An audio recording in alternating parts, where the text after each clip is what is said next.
बिस्मिल्लाहिर्रहमानिर्रहीम। अस्सलाम वालेकुम। अच्छा दोस्तों, आज जो मेरे पास है प्रो मास 63 अंडर सॉजर का क्रोलिस मैस फ्लोमीटर। तो इसमें आज मैं आपको बताऊंगा कि पल्स कॉन्फ़िगरेशन कैसे करते हैं, इसकी एनालॉग आउटपुट की कॉन्फ़िगरेशन कैसे करते हैं, और उसके बाद इसके अंदर तीसरी आउटपुट होती है रिले आउटपुट। ये मेरे पास बैचिंग वाला है, तो हम बैचिंग के अगेंस्ट मतलब इसकी रिले ऑपरेट करवा के तो बैच कंट्रोल कर सकते हैं। तो आज ये 3 पैरामीटर मैं डिस्कस करूंगा और बाकी मैं आपको बताऊंगा कि इसको ज़ीरो कैसे किया जाता है। अभी मेरे पास एक एरर डिस्प्ले कर रहा है एम्पलीफायर डिटेक्शन। तो ये ईपीडी वैल्यू मैंने इसकी ऑन की हुई है और मैंने डेंसिटी के अगेंस्ट वैल्यू दी है 200 kg पर मीटर क्यूब। उससे लेस देन डेंसिटी होगी तो ये मतलब एरर डिस्प्ले देता रहेगा। मैंने चूंकि लैब में रखा हुआ और ये खाली है तो इसलिए ये एम्पलीफायर डिटेक्शन का एरर दे रहा है। तो अगर मैं इसको अंदर से ऑफ कर दूंगा तो ये इसका एम्पलीफायर डिटेक्शन का एरर ख़त्म हो जाएगा। तो आइए वीडियो की तरफ चलते हैं, जो हमारा आज का टॉपिक है वो डिस्कस करते हैं। मैं आपको बताऊंगा कि इसको कॉन्फ़िगर कैसे किया जाता है। इसके ऊपर 3 बटन लगे हुए हैं, प्लस, माइनस और इंटर वाला। इंटर वाला जो है उसको 3 सेकंड प्रेस करके रखेंगे तो ये पैरामीटर के अंदर चला जाएगा। ये पैरामीटर के अंदर चला गया, ये बैचिंग आ गया। उसके बाद मैं आप ये डाउन बटन जो है प्लस माइनस से इसको स्क्रॉल अप करता जाऊंगा तो मैं अपने डिज़ायर पैरामीटर में आ जाऊंगा। मेरा डिज़ायर पैरामीटर है, सबसे पहले मैं जाता हूँ इसकी पल्स स्लैश फ्रीक्वेंसी आउटपुट पे। तो इसके अंदर मैं इंटर हूँगा तो ये मेरा असाइन पल्स जो आउटपुट असाइन हुई है वो मास फ्लो के अगेंस्ट असाइन हुई है। तो इसको अगर मैं चेंज करने की कोशिश करूँगा तो ये मुझे एक्सेस कोड मांगेगा। तो ये चूँकि प्रोमास 63 है, इसका एक्सेस कोड जो है वो 63 है। तो आइए मैं इसको चेंज करता हूँ। ये इसने कोड मांगा, मैंने इसको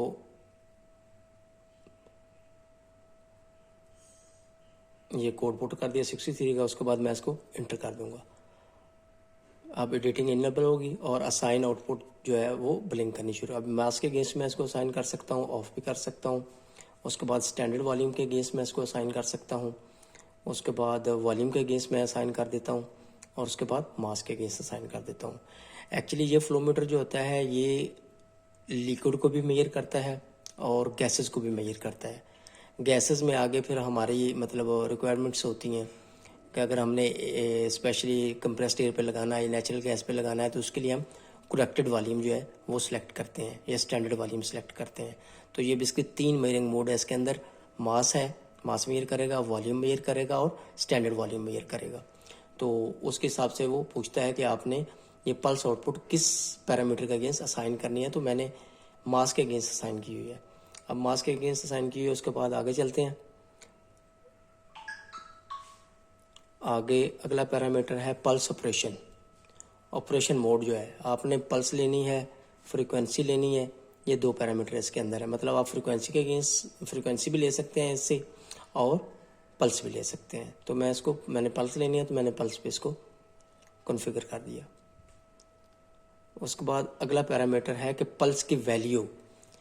तो मैंने 1 kg पर पल्स कि जैसे ही इसके टोटलाइजर के अंदर 1 kg ऐड होगा तो ये एक पल्स जनरेट करेगा।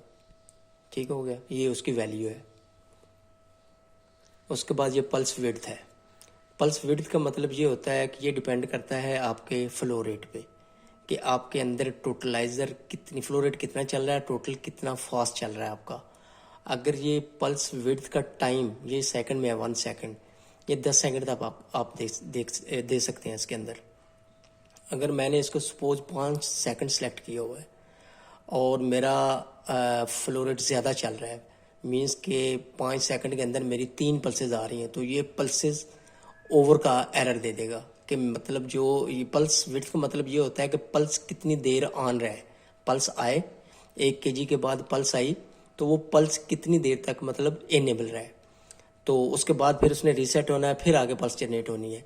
अगर जो आपने इसका पल्स विड्थ का टाइम दिया हुआ है उसके अंदर पल्सेज आपकी मतलब वो 1 से ज़्यादा आ रही हैं, 2 आ रही हैं, 3 आ रही हैं, तो ये उसका एरर दे देगा। तो दैट्स मीन्स कि आपको पल्स विड्थ उसकी कम करनी पड़ेगी। तो ये इसका पल्स विड्थ है। उसके बाद अगला पैरामीटर है मेरे पास ये पैसिव नेगेटिव मैंने सेलेक्ट की हुई है। अब इसके अंदर 4 मोड है, पैसिव पॉजिटिव है, पैसिव नेगेटिव है, एक्टिव पॉजिटिव है और एक्टिव नेगेटिव है। स्क्रॉल करके आपको दिखाता हूँ। ये passive positive, active negative, active positive और ये पैसिव नेगेटिव। ठीक है, अब ये 4 बेसिकली इसके अंदर मोड है। अब मैं इसकी डिटेल आपको बताता हूँ कि ये बेसिकली होता क्या है। अब एक एक्टिव सिग्नल होता है, एक पैसिव सिग्नल होता है। एक्टिव सिग्नल वो होता है कि जो ये फ्लोमीटर अपने अंदर से पोटेंशियल जनरेट करेगा, मीन्स के वोल्टेज निकालेगा। उसमें मुझे इसको एक्सटर्नल वोल्टेज देने की ज़रूरत नहीं पड़ेगी। तो मैं आपको, और जो आगे लिखा हुआ ना नेगेटिव और पॉजिटिव, जैसे मतलब ये एक्टिव नेगेटिव लिखा हुआ है, तो नेगेटिव मीन इसमें जो एंडरसॉजर में लिया जाता है वो है नॉर्मली क्लोज। अगर मैं इसको कर देता हूँ एक्टिव पॉजिटिव है, दैट्स मीन्स के normally open, active negative means normally close. ऐसे इसके अंदर passive positive means normally open और passive negative means normally close है।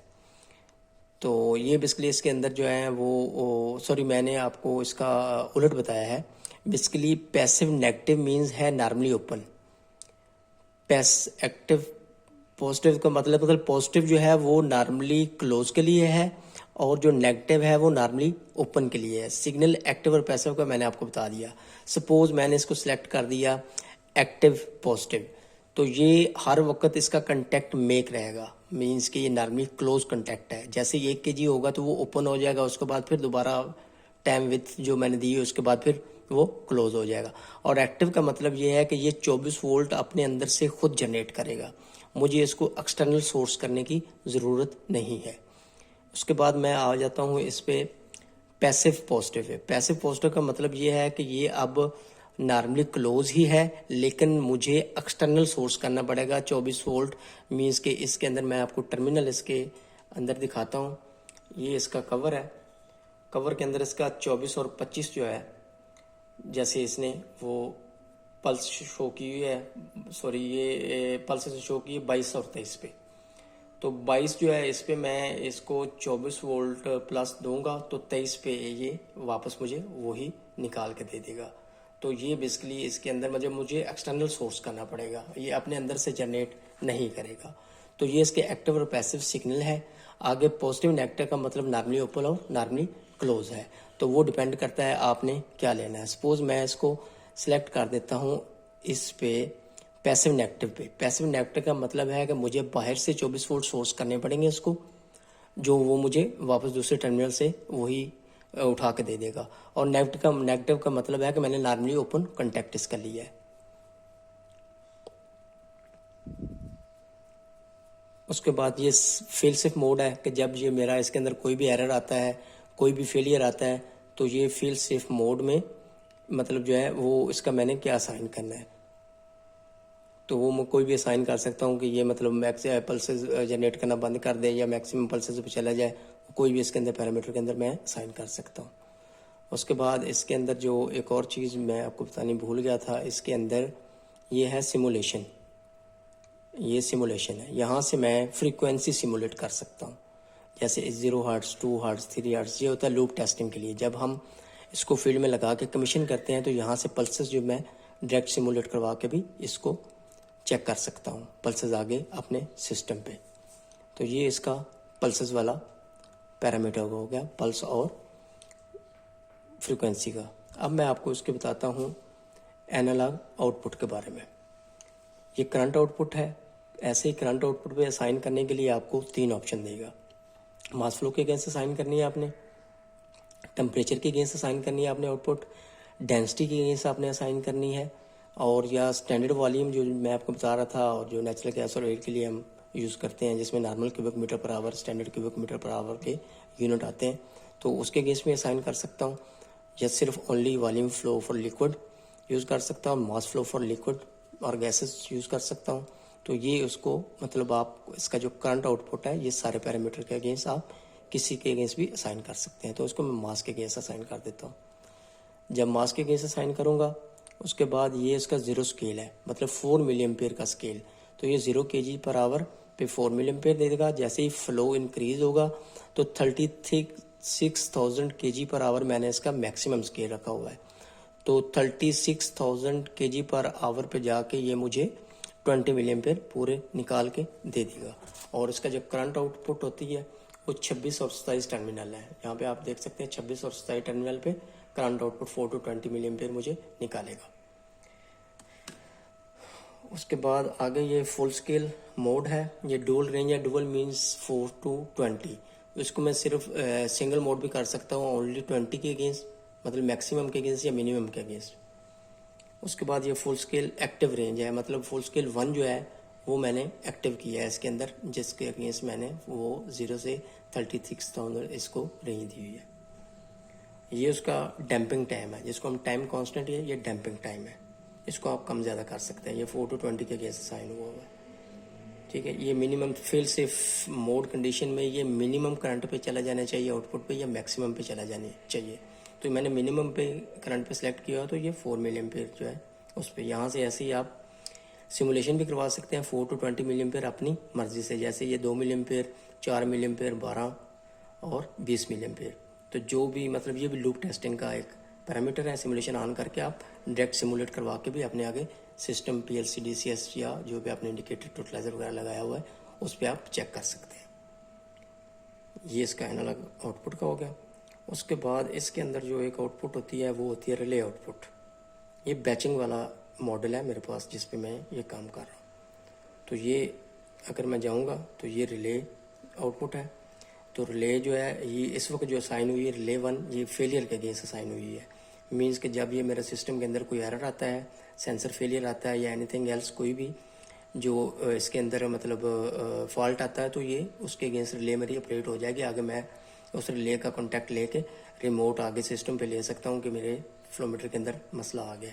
अभी इसके पैरामीटर हैं, इसको मैं लिमिट टेम्परेचर के अगेंस्ट भी असाइन कर सकता हूँ, लिमिट कैलकुलेशन डेंसिटी के अगेंस्ट भी असाइन कर सकता हूँ, लिमिट डेंसिटी के अगेंस्ट भी, लिमिट स्टैंडर्ड वॉल्यूम फ्लो के अगेंस्ट भी। मतलब ये सारे पैरामीटर हैं जिनके अगेंस्ट इस रिले को मैं असाइन कर सकता हूँ कि किसके अगेंस्ट मुझे ये रिले ऑपरेट चाहिए। तो बाय डिफ़ॉल्ट ये फेलियर भी होता है कि जब हमारा सिस्टम ये फ्लोमीटर के अंदर कोई भी फॉल्ट है तो ये रिले ऑपरेट हो जाए, ठीक है। उसके बाद ये रिले 2 भी है इसके अंदर, मतलब लेकिन ये रिले 2 इसके अंदर नहीं है इस मॉडल के अंदर, लेकिन कई के अंदर 2 रिलेज भी होती हैं। तो ये रिले 2 जो है ये मेरी लिमिट मास फ्लो के अगेंस्ट साइन हुई है।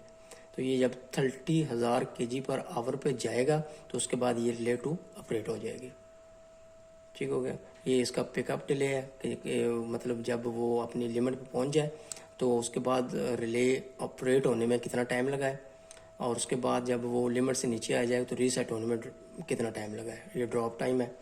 मतलब एक मेरा 36,000 मैंने सपोज सेलेक्ट किया हुआ है, जो रिले का मैंने सेट पॉइंट सेट किया हुआ है। तो 36,000 पे चला जाए तो ये कितनी देर के बाद रिले ऑपरेट हो जाए। अगर 0 कर देंगे तो सडन ऑपरेट हो जाएगी, और उसके बाद फिर जैसे 36,000 से नीचे हमारा फ्लो रेट आता है मास का, तो वो रीसेट टाइम जो है, ये 2 बेसिकली वो डिले टाइम्स हैं। उसके बाद आगे मैं आपको बताता हूँ कि इसको 0 एडजस्टमेंट कैसे की जाती है अगर इसका 0 आउट है तो वो पैरामीटर इसके अंदर मैं जाऊँगा सिस्टम पैरामीटर्स के अंदर, totaliser, process parameter, batching, sensor data, system parameter. तो सिस्टम पैरामीटर के अंदर जाऊँगा मैं, तो ये 0.1 है, ठीक है, जिसका जो 0.1 है। अगर यहाँ से आप करेंगे इसको स्टार्ट कर देंगे, लेकिन इस कंडीशन में आपकी लाइन फिल्ड होनी चाहिए और आपने मेक श्योर कर लेना है कि आपका फ्लो रेट जो है वो ना हो रहा हो। मीन्स कि आपके दोनों जो फ्लो मीटर के इनलेट और आउटलेट पे वॉल्स लगे हैं शुड बी क्लोज, वो बंद होने चाहिए। तो जब वो बंद हो जाएंगे तो उसके बाद आप इसको स्टार्ट कर देंगे तो ये रनिंग पे चला जाएगा। तो रनिंग करता रहेगा, थोड़ा टाइम लगाएगा, उसके बाद ये अपनी 0 जो है वो स्टेबल कर देगा। तो इस वक्त मेरे पास ये खाली है, लाइन फील्ड नहीं है, तो उसको मैं इस कंडीशन में 0 नहीं कर सकता क्योंकि इसका 0 का रेफरेंस आउट हो जाएगा। तो इसलिए मैं यहाँ पे इसको कैंसिल कर देता हूँ।